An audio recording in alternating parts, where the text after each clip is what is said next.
Hello, little hearts. Welcome back to another exciting Bible adventure. Today, we're going to learn about Isaac, the son of Abraham, and his family from Genesis chapters 24 to 36. This story takes us through wonderful places like Canaan, Haran, and even the desert. Let's dive in. Isaac lived in the land of Canaan with his father, Abraham. Abraham was now very old, and he wanted to find a good wife for Isaac, someone who loved God and came from his own family's land.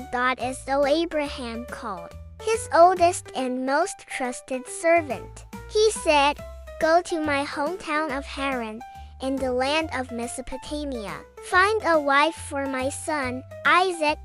The servant made the long journey with camels and gifts. When he reached a well outside the city of Nahor, he prayed to God. He said, "Please, show me the right woman for Isaac." Just then, a young woman named Rebekah came to the well. She offered him water and gave water to all his thirsty camels too. That was a sign he had prayed for. Rebekah was kind and beautiful. She was the granddaughter of Nahor, Abraham's brother. She was part of the family. God had answered the servant's prayer. The servant told Rebekah's family everything, and they agreed she could go with him. Rebekah was brave and said, "Yes, I will go." When they arrived back in Canaan, Isaac saw her coming across the fields. He loved her right away, and they were married. Isaac and Rebekah were very happy and thankful to God. But for a long time, they had no children. So Isaac prayed to God, and God answered. Rebekah became pregnant with twins. The babies moved so much inside her that she asked God, "Why is this happening?" And God said, "Two nations are in your womb. The older will serve the younger." When the time came, the first baby was born red and hairy. They named him Esau. Then his twin brother came out holding Esau's heel. They named him Jacob, which means heel catcher. Esau grew up loving hunting and the outdoors. Jacob liked staying at home and cooking. Isaac loved Esau more. Rebekah loved Jacob more. This would cause trouble later. One day, Esau came home very hungry from the field. Jacob was cooking red stew.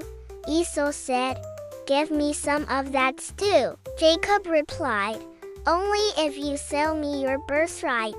The birthright was a special blessing for the firstborn son.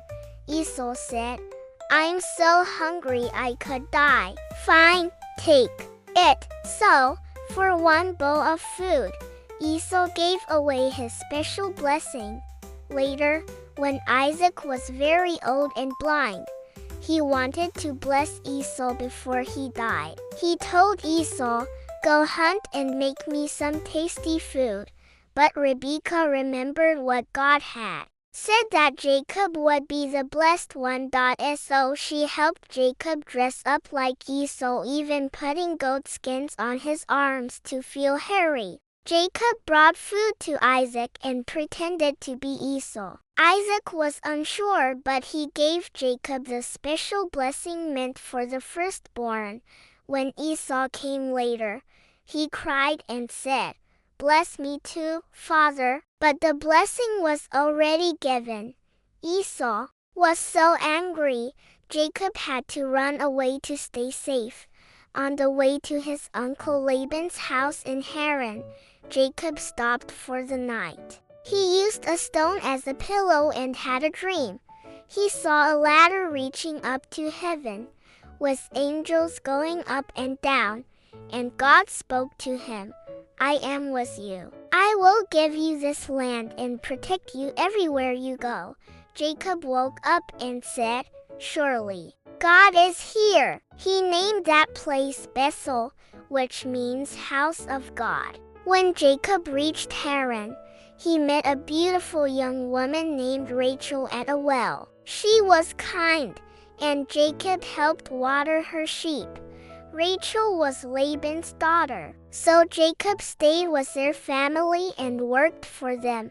He wanted to marry Rachel. Laban agreed, but only if Jacob worked for 7 years. Jacob loved Rachel so much that the 7 years felt like only a few days. But Laban tricked him. On the wedding night, he gave Jacob Leah, Rachel's older sister. Instead, Jacob had to work 7 more years to marry Rachel too. Now he had 2 wives, Leah and Rachel, and soon many children. Jacob worked for Laban many more years and became very rich. He had lots of sheep, goats, camels, and servants. But it was time to go back home to Canaan. Jacob was nervous. He had not seen Esau in a long time. When Jacob returned home, he heard Esau was coming with 400 men. He was scared, so Jacob prayed. He sent gifts and bowed down humbly before his brother. But Esau ran to him, hugged him, and forgave him. They both cried happy tears. God had softened Esau's heart. Jacob said, "Seeing your face is like seeing the face of God." They made peace and became brothers again. What can we learn, little hearts? God always keeps his promises even when we have to wait a long time. Be kind and fair just like Isaac, Rebekah, and Jacob learned to be. Don't be like Esau. And treat your blessings lightly. Trust God, even when things seem hard or scary. And remember, forgiveness is powerful. Esau forgave Jacob, and their family was healed.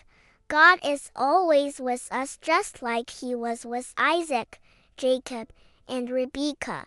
That's the end of today's story, little hearts. In our next episode, we'll talk about Joseph, Jacob's special son, and his colorful coat.